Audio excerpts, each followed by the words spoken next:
name's Eric Hanscom. I'm a patent attorney. Now, I've been practicing patent law for over a decade now, and during that time I've seen a lot of inventors. I've talked to a lot of inventors and dealt with a lot of inventors and their inventions. Most inventors come into our office with enough money to pay for a well-prepared patent application, but from time to time I run into people who truly don't have enough money to pay for a patent attorney to prepare a patent application for them. So I'm making a couple of videos that will hopefully give the first-time inventor who truly does not have enough money to pay for a patent attorney to prepare the invention for them enough information so they can at least give it a try themselves. However, as a disclaimer, this video does not create any attorney-client relationship or privilege between me, the speaker, and you, the viewer. And I must say again, I highly, highly recommend you do not prepare your own patent application. Again, over the last decade, I've seen a lot of inventor-prepared applications.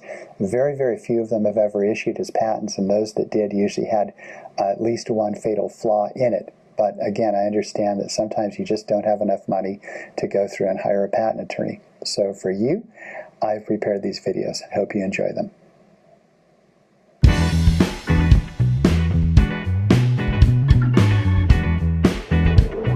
When you're thinking about preparing a utility patent application, you have to ask yourself a number of questions. The first is, what actually is my invention? Let's use this drone controller as an example. First of all, you've got the actual controller with the various toggles that will control the flight of the drone. You've got a transmitter, you've got an antenna, you've got actually a clamp that holds the iPad mini in place, and you even have this neck strap that allow you to put the controller over your neck.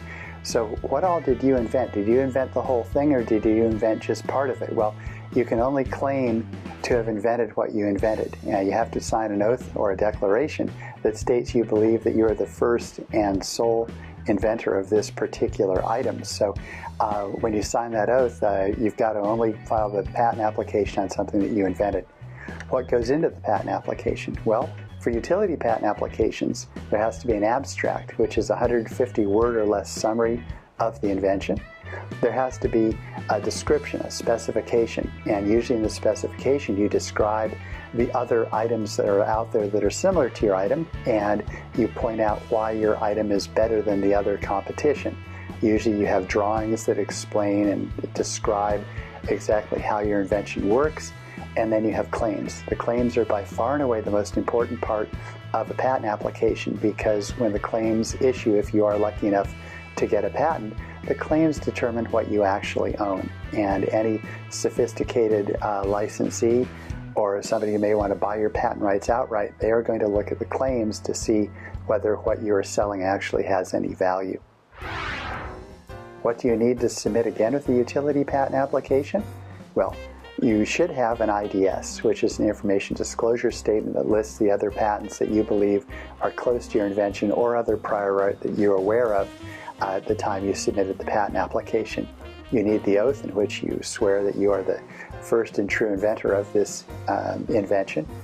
You also need an application data sheet. You need a cover sheet, probably a power of attorney if you're going to have the correspondence or you're going to turn over a prosecution of this application to somebody else.